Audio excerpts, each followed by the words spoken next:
Saludos y bienvenidos a esta nueva sesión de este curso de introducción al Antiguo Testamento.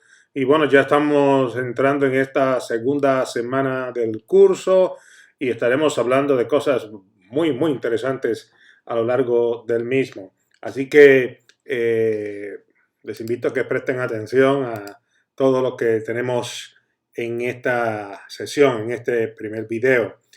Y comenzamos hablando en esta nueva clase o nueva semana acerca de la pluralidad de la palabra Elohim. Esto es sumamente importante por el hecho de que a lo largo del Antiguo Testamento vemos uno de los adjetivos que se le da a Dios, o de las palabras adjetivas que describen a Dios con el nombre de Elohim. Dios es descrito en el libro de Génesis con el nombre de Elohim. Y de hecho, Elohim pues tiene como distintivo pluralidad. Elo o Eloha significa poderoso. Y Him significa muchos. Génesis capítulo 1, verso 1 nos dice, en el principio creó Elohim, en forma singular, los cielos y la tierra. Pero podemos ver también en la Biblia a los ángeles descritos como Elohim. En el Salmo 85, verso 5, dice, las has hecho poco menor que los Elohim, poco menor que los ángeles, y le coronaste de gloria y honra. Y por el otro lado, cuando vamos a Éxodo capítulo 12, verso 12, se nos presenta otro ejemplo de la palabra Elohim para describir, en este caso, a dioses falsos.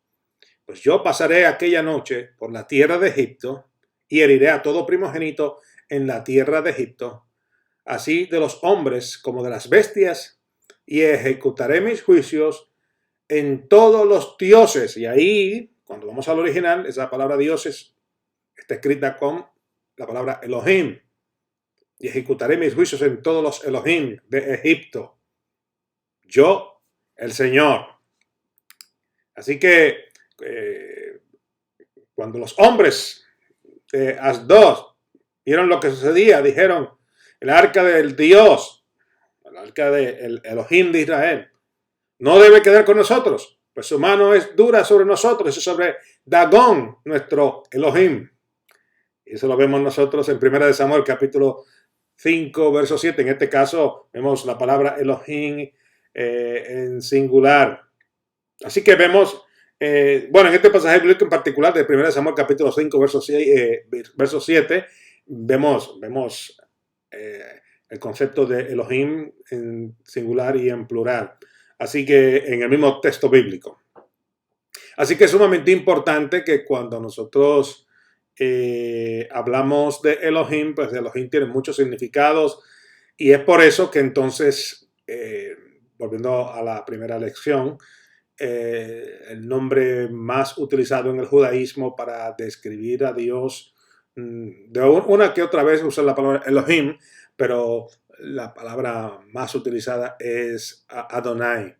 Así que esta sesión básicamente es para informarles de que cuando se habla de la palabra Elohim, y esto es un concepto que lo va a ver usted a lo largo de todo el Antiguo Testamento. Ahora bien, cuando nosotros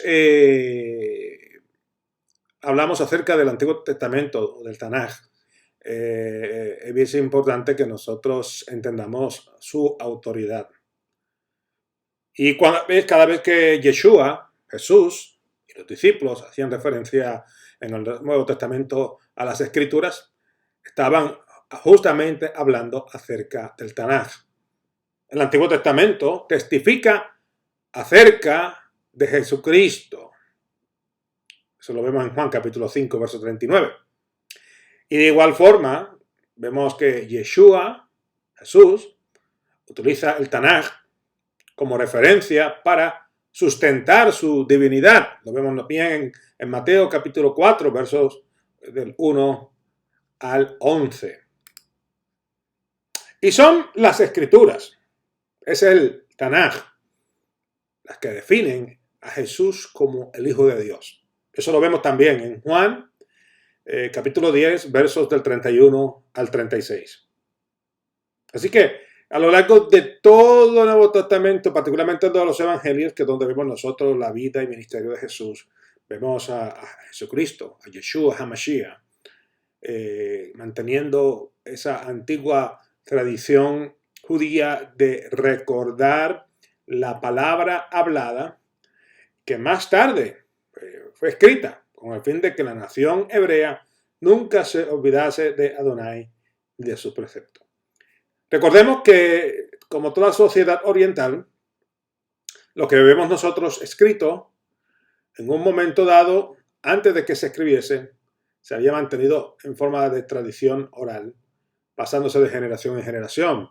Y lo interesante de la tradición oral en esta parte del mundo, en el Medio Oriente, es que se pasa verbatim, es decir, que digamos el padre va a pasar la historia completa del Tanaj a su hijo, pero tú tienes que contar la historia, palabra por palabra, delante de su papá o delante del abuelo del niño, con el fin de asegurarse de que se está pasando correctamente palabra por palabra. De esa forma, la tradición oral mantenía viva la palabra y claro, para evitar que se olvidase en algún momento de parte de alguna línea generacional que no hiciese esto, pues entonces se toma la decisión de escribirse las escrituras.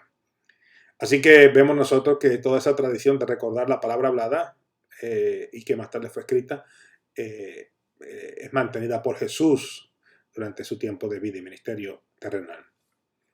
Y bueno, al igual que los profetas, también pues Yeshua habla acerca de la hipocresía del pueblo al momento de guardar las escrituras. Vemos a una generación, particularmente los líderes religiosos eran los expertos en esto, que indicaban a la gente cómo tenían que vivir y cómo tenían que hacer y añadiendo preceptos a los que ya estaban, y vemos que las cargas se hacían demasiado pesadas. Y es por eso que Jesús llega al escenario con el fin de él entonces tratar, por así decir, de no traer un nuevo mensaje, sino básicamente de sacar hacia afuera todas aquellas cargas y todas aquellas ordenanzas que eran impuestas por hombres y no necesariamente impuestas por Dios.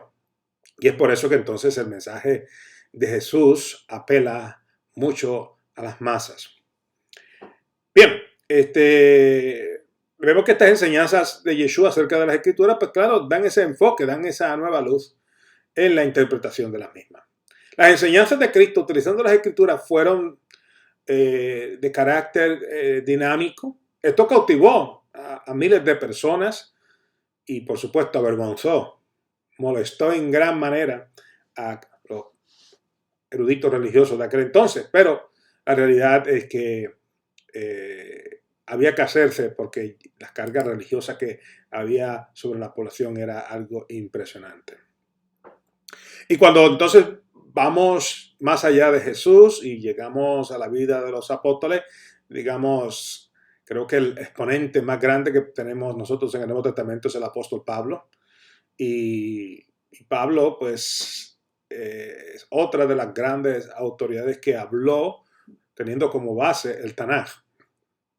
Pablo no solamente era un rabino, él era un fariseo, educado a los pies del maestro más importante de aquella época, que se llamaba Gamaliel.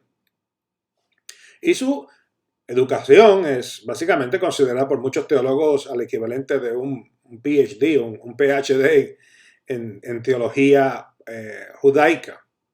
Pablo conocía de memoria las escrituras y su experiencia pues, que tuvo con Jesús hizo que la palabra de Dios tuviese un significado dinámico en su vida. Y en sus cartas a los romanos, corintios y gálatas, pues se demuestra la dependencia de Pablo en el Tanaj, en las escrituras. Para Pablo la única manera de comprender el significado del Tanaj era mirándolo mediante la óptica de Jesús. Así que algunas de las escrituras que evidencian esta verdad lo podemos ver, digamos, en Romanos capítulo 5, versos del 12 al 21, Romanos capítulo 10, verso 20, Romanos capítulo 11, verso 26 y Romanos capítulo 15, verso 3. Y Pablo utiliza los eventos pasados registrados en el Antiguo Testamento como prototipo de los eventos presentes y futuros de la iglesia. Dichos eventos, pues, no son necesariamente místicos, sino que más bien su enfoque es en la encarnación como modelo visto desde de lo que ha sido revelado ya en el Tanaj y es cumplido en el Nuevo Testamento. Y también Pablo, pues por supuesto, le da una gran preponderancia a las enseñanzas morales del Tanaj. Eso lo vemos, por ejemplo, en 2 de Timoteo, capítulo 3, verso 16. Así que a través del Nuevo Testamento, pues vemos estas referencias, no solamente de Pablo, sino también de otros autores que hacen referencia a al Antiguo Testamento. Por ejemplo, tenemos a Santiago, quien compara el pensamiento de Yeshua con las enseñanzas del Tanaj. Y el Nuevo Testamento, pues por supuesto, nos revela que el Antiguo Testamento no pertenece exclusivamente al pueblo judío, pero también a todo el pueblo de Dios. Así, para mí es de suma importancia, debido a que en muchas instancias yo he escuchado personas quienes hablan o se refieren al Antiguo Testamento como algo que fue escrito para los judíos. Y cuando se presentan eventos, por ejemplo, las fiestas que el Señor ordena al pueblo celebrar en el Antiguo Testamento, yo he escuchado gente diciendo, no, esas son las fiestas de los judíos. La Biblia no nos dice que son las fiestas de los judíos. La Biblia lo que dice es que estas son las fiestas del Señor. Y como son fiestas del Señor, se supone que nosotros las celebremos también. Que los cristianos no quieran celebrarlas, eso es otra historia que tendríamos que tomar quizás otro tiempo para poder dialogar acerca de por qué la iglesia cristiana se niega a celebrar las fiestas del Señor. Pero son ordenadas por el Señor. Y estamos hablando de que el Antiguo Testamento es parte integral de la Escritura. Si decimos que la palabra de Dios es de Génesis hasta Apocalipsis, si decimos que toda la Escritura es inspirada por Dios y útil para redarguir, enseñar y corregir, como dijo Pablo a su estimado discípulo Timoteo, y el texto bíblico que nosotros repetimos constantemente, pues yo creo que estamos en una situación muy interesante en la cual vemos a un cristianismo que ha rechazado en gran medida la parte de la palabra de Dios, porque no se están celebrando las fiestas del Señor. Eso es un pensamiento para que ustedes lo mediten y lo analicen. Y si usted no sabe cuáles son las fiestas del Señor, pues mire, tiene como asignación el que usted vaya a Google y usted busque cuáles son las fiestas del Señor. Ahí las va a encontrar. Claro, en la Biblia están también, pero creo que para muchas personas es más fácil ir a Google que ir a la Biblia.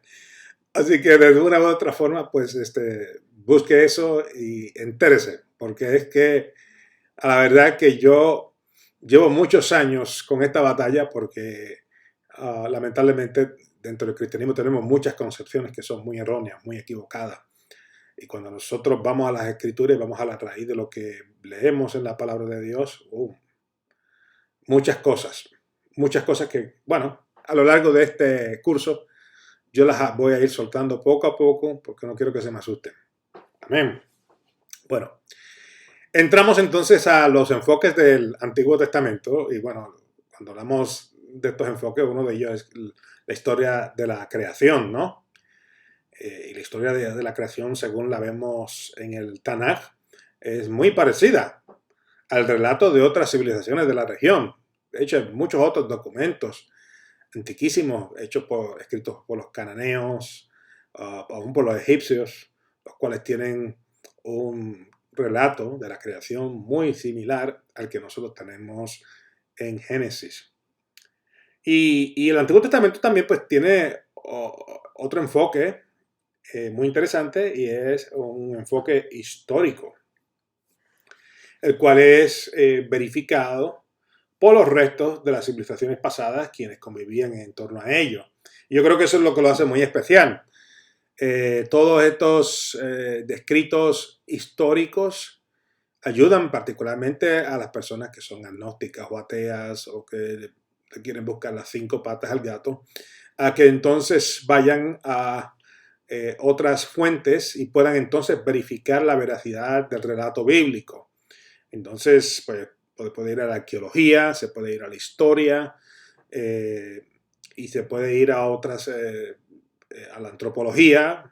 Bueno, se puede ir a otras ciencias, las cuales van a ayudar a poder corroborar que lo escrito en el Antiguo Testamento es algo veraz. Y de igual forma, el enfoque geográfico nos indica unos aspectos culturales que influenciaron al pueblo hebreo y que fueron declarados pecados capitales para Elohim. Por ejemplo, la razón por la que Dios le ordena al pueblo hebreo el separar la leche de la carne, que es de hecho hasta el día de hoy parte integral de lo que es la cultura israelí. El judío, especialmente el judío practicante, no mezcla bajo ninguna circunstancia la carne y la leche. Pero tú vas a abrir el refrigerador y vas a encontrar en un refrigerador de un judío la carne en una parte y los lácteos en otra, y cuando ellos comen pues no mezclan una cosa con la otra. Otra cosa que ellos practican es que ellos no comen animales que son, digamos, pequeñitos. Por ejemplo, un corderito, digamos, de 25 30 días de nacido, que aquí en España pues, nos gusta comer. El judío no lo puede comer. ¿Por qué? Ellos recibieron una ordenanza divina de que no lo hicieran. Y la razón era que habían grupos culturales en aquel entonces, otras naciones a su alrededor, que utilizaban estas formas de comer para también honrar y venerar a sus deidades, a sus dioses. Así que Dios quería un pueblo singular, un pueblo apartado, y entonces le da estas prohibiciones. En el caso también de la prohibición de comer cerdo, Dios la da por 2 razones. Número 1, había muchos grupos étnicos alrededor de ellos que utilizaban el cerdo como animal de sacrificio a deidades. Y número 2, el cerdo es un animal que no es limpio, es decir, es un animal que debido a toda la impureza que come, y usted podrá decirme, hermano José, es que el cerdo aquí en España come bellotas y no es como usted lo está describiendo. Puede ser el cerdo más negrito que podamos ustedes ver en España y tener todas sus patas negras, pero el cerdo es cerdo. Y al cerdo le gusta la tierra, le gusta el fango, le gusta comer todo lo que se consiga de frente. Y debido a eso, pues es un animal que es impuro. Particularmente Dios quería evitar que el pueblo hebreo se enfermara, tuviese enfermedades, particularmente en aquel tiempo que había problemas de salubridad. Pues una de las razones por las que Dios le prohíbe al pueblo hebreo el comer cerdo era con el fin de que se cuidara la salud de la nación. Así que vemos nosotros todo eso en forma muy interesante a lo largo de la lectura bíblica, y todo eso es corroborable por los expertos. Así que todos esos pecados capitales que son declarados por Dios para Israel a lo largo de sus comienzos como nación, vemos que tienen una razón de ser. Es decir, Dios no es esquizofrénico ni es loco. Hay unas razones por las cuales, unas razones dietéticas, de salubridad, o para evitar el que personas cayesen en el pecado de adorar otras deidades comiendo comida al estilo de como los pueblos paganos de la región también lo hacían. Bien, el Tanakh tiene un enfoque en la revelación de Elohim, de Dios. Esa revelación dada por Elohim a Abraham, a Moisés, Samuel, David, Elías, Isaías y muchas otras personalidades de diversos trasfondos. Algunos de ellos eran agricultores, algunos de ellos eran reyes. Así que tenemos toda esa gran gama de personas a lo largo de esa historia que fue escrita en 1000 años. Y vemos cómo Adonai se revela a cada uno de los autores de estos libros en diversas formas. Y la revelación divina fue en diversas formas. Ocurrió a través de la naturaleza, a través de revelaciones, de visiones, de sueños, de fuego, etcétera, etcétera. Así que el fin o el propósito de la revelación de Dios en el Antiguo Testamento es traer redención a la humanidad, cumpliendo de esta forma esa promesa que Dios da a Adán y a Eva en Génesis capítulo 3, verso 15. Así que vemos todo ese proceso de cumplimiento de la promesa de Génesis 3:15 desde básicamente Génesis capítulo 3, Génesis capítulo 3 a lo largo de todo el Antiguo Testamento hasta la llegada de Jesucristo. Así que Elohim orquestra el orden y secuencia de la historia a pesar de los intentos de sus criaturas en atrasar y cambiar el destino ya señalado por él. Pero pese a que el pueblo desobedeció, de que el pueblo pecó, de que tuvieron que esperar 40 años en el desierto para poder llegar a la tierra prometida por no creer en la palabra de Dios y en las promesas que Dios había dado, el hecho de que aún Moisés y Aarón no pudieron entrar a la tierra prometida, todo eso, pues al fin y al cabo, la palabra de Dios se cumple en la vida del pueblo y se sigue cumpliendo aún hasta hoy día, debido a, los intentos del ser humano de tratar de descarrilar lo que Dios ya ha orquestado para nosotros. Es en ese proceso de Dios revelarse que Él inspira a los escritores bíblicos a escribir el Tanaj, manifestando con exactitud dicha revelación, tanto en forma oral como escrita. Y vemos entonces como el Ruach HaKodesh, vemos como el Espíritu Santo es el agente inspirador que motiva a estos escritores a escribir la palabra. El Ruach, el soplo del Espíritu de Dios, es quien enfoca a estos escritores a escribir o hablar los oráculos divinos sin diluir las personalidades de cada uno de ellos. Así que vemos la personalidad de cada uno de estos escritores a lo largo de estos escritos, pero también vemos que dentro de esa personalidad resurge la palabra del Señor. Y eso es lo que hace la lectura del Antiguo Testamento algo sumamente interesante. Bueno, no obstante, y debemos aclarar que dentro de la Escritura, la cual es inspirada, hay eventos los cuales, pues, por supuesto, no son inspirados. Es decir, los hechos históricos descritos en el Antiguo Testamento, pues, no fueron inspirados. Cuando David se enfrenta al gigante Goliat y lo mata, ¿no? Pues eso fue un hecho histórico. El que los israelitas le dieran 7 vueltas a Jericó y la ciudad de Jericó se desploma, esto es un hecho histórico. El que David, en una forma sumamente inteligente, logra conquistar la ciudad de Jebus y la convierte en Jerusalén, la capital del pueblo de Israel, eso es un hecho histórico. Así que Eso es una realidad y no podemos nosotros separarla de los escritos inspirados. Así que a mí me llama mucho la atención porque tenemos pasajes bíblicos, por ejemplo, el profeta Isaías describe que en el año en que murió el rey Uzías, él vio al Señor sentado sobre un trono alto y sublime y sus faldas llenaban el templo. Es bien interesante que él describe en el año en que muere el rey Uzías. Y claro, usted busca entonces quién fue el rey Uzías, los grandes hechos de este rey, en qué año vivió y en qué año muere. Entonces usted puede tener una idea de en qué año comienza el ministerio profético de Isaías.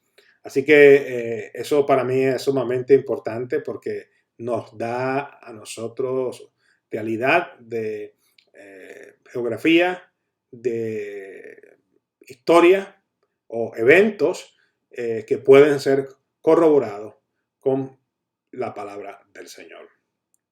Y Dios incluye justamente estos eventos no inspirados en la palabra inspirada para justamente que se pueda corroborar la veracidad de la misma en el futuro. Y desde el inicio del ministerio de Cristo hasta el momento de la cruz, el mensaje de Jesús está totalmente basado en el Antiguo Testamento. Y eso usted puede ver como ejemplo de ello Mateo capítulo 4, verso 4 o Mateo capítulo 5, verso 18. En Lucas capítulo 24, verso 44, nos indica que era necesario que se cumpliese todo como evidencia del apoyo de Dios a su palabra escrita ahí en el Tanaj. Así que es mediante este proceso de inspiración, de revelación y de cumplimiento de la palabra divina que surge el canon escritural, de lo cual nosotros hoy día le llamamos Nuevo Testamento. Dios se asegura que se registren sus palabras en el Antiguo Testamento con el fin de que la iglesia hoy pueda comprender el mensaje del Nuevo Testamento. Así que poco a poco vemos nosotros un canon que comienza a tomar forma, comenzando con la Torá, o el Decálogo, o los 5 libros primeros de la Biblia, Génesis, Levítico, Número, Deuteronomio. Entonces, ahí es que comienza con la Torá a organizarse este canon. Luego se incluyen la ley, los profetas y los escritos, y finalmente vemos nosotros ahí un canon hebreo. En el caso de los profetas, pues tenemos 2 grupos. Tenemos los profetas anteriores y los profetas posteriores. Los profetas anteriores son los libros históricos de Josué, Jueces, Samuel y Reyes. Y los profetas posteriores fueron los grandes videntes de Dios, como Isaías, Jeremías, Ezequiel, y el libro de los 12, conocido por los cristianos como el libro de los profetas, o la sección de los profetas menores. En cuanto a los escritos, su inclusión en el canon es mucho más complicado, ya que los mismos eran, digamos, rollos separados que se leían en ocasiones especiales. También muchos de ellos se incluyeron por el hecho de que sus autores eran prominentes. Así que, bueno, existe evidencia de que el canon ya estaba establecido para el año 150 a.C. Esto es, digamos, basado en el prefacio del libro El Eclesiástico, que es uno de los libros apócrifos. Y también entre los siglos 1 y 2 a.C. hay un escrito talmúdico llamado el Baba Batra, el cual también hace referencia a el canon hebreo. Y Jesús también se refiere al canon del Antiguo Testamento como la ley y los profetas. Y con este canon original, pues vemos que en algún momento dado pues es alterado con libros deuteronómicos. Y bueno, eso es materia de discusión de cuándo ocurrió y por qué ocurrió. Se cree que al momento de los cristianos tomar posesión de la versión Septuaginta del Antiguo Testamento, ellos fueron quienes les añadieron dichos libros. No obstante, ya también sabemos que los judíos helenistas también habían abrazado estos libros que le llamamos libros deuterocanónicos o libros apócrifos. Los judíos por cientos de años pues mantuvieron una discusión en cuanto a si el libro de Esther debería también permanecer como parte del canon o no, ya que en dicho escrito pues no se menciona la palabra Dios en ninguna parte. Así que vemos que también hubieron problemas con algunos de los libros que hoy día tenemos en el canon del Antiguo Testamento. Eclesiastés tuvo muchos problemas porque habían expertos que decían que tenía cierto contenido hedonista. Cantar de los Cantares, que tenía un contenido de amor apasionado. Y también inclusive vemos que Proverbios y el libro del profeta Ezequiel también tuvieron problemas, estuvieron en disputa. El primero por sus supuestas contradicciones internas y el segundo que en mi opinión, en la opinión de algunos, pues contradecía a la Torá. A mí me llama mucho la atención porque, claro, el profeta Ezequiel es un profeta un poco loco. Así que hasta el día de hoy, dentro del judaísmo, han habido rabinos quienes tienen muchos problemas, particularmente con este profeta Ezequiel. Así que, bueno, es lo que hay. No obstante, ya para el año 90 después de Cristo, pues se toma una decisión final y el canon queda aprobado con todos los libros que usted tiene en su Biblia en el día de hoy. El canon que nosotros conocemos hoy día, pues tiene 39 libros. Y este canon es el canon que tenía el respaldo tanto de Jesús como el de los apóstoles. Los libros deuterocanónicos o apócrifos no son incluidos por los protestantes, ya que los mismos pues no hablan o indican el plan redentor divino como los demás libros aprobados. En los demás libros aprobados sí podemos ver de Génesis a Malaquías, tenemos nosotros a lo largo de toda esa escritura ese sabor al mensaje de la llegada del Mesías. En cambio, los libros que han sido no aceptados como parte del canon, pese a que tienen un valor histórico incalculable, y creo que debemos de leerlos y debemos de tenerlos en términos para estudiarlos históricamente. Ya cuando hablamos de materia de teología es otra historia, ¿no? Es algo muy diferente, porque no vemos en ellos justamente el plan divino de redención a través del Mesías. Así que debido a eso vemos nosotros que tanto Lutero como otros grandes líderes protestantes se oponen a que se incluyan los libros deuterocanónicos como parte del canon bíblico, y entonces pues la iglesia protestante abraza los 39 libros como el judaísmo palestino. El hecho de que tantos rabinos respetables como Jesús y los apóstoles pues no hicieran mención de los libros que nosotros llamamos deuterocanónicos o libros apócrifos, también contribuyó a la decisión final de separarlos de los libros inspirados. En otras palabras, pues si el escrito es inspirado por el Espíritu Santo, pues tiene que ser parte del canon. Y si no lo es, pues entonces tenemos que mantenerlo aparte, de la misma forma que tenemos muchísimos otros libros que son muy buenos, que son libros de enseñanza, son libros de educación, son libros que nos inspiran, pero que no son libros inspirados por el Espíritu Santo. Ahora bien, vamos a entrar ahora a lo que es tema de los idiomas del Antiguo Testamento y todo eso, pero eso lo vamos a hacer en el próximo video. Así que pues no se nos vaya, quédese por ahí, que en el próximo video entramos con los idiomas del Antiguo Testamento. Muchas bendiciones.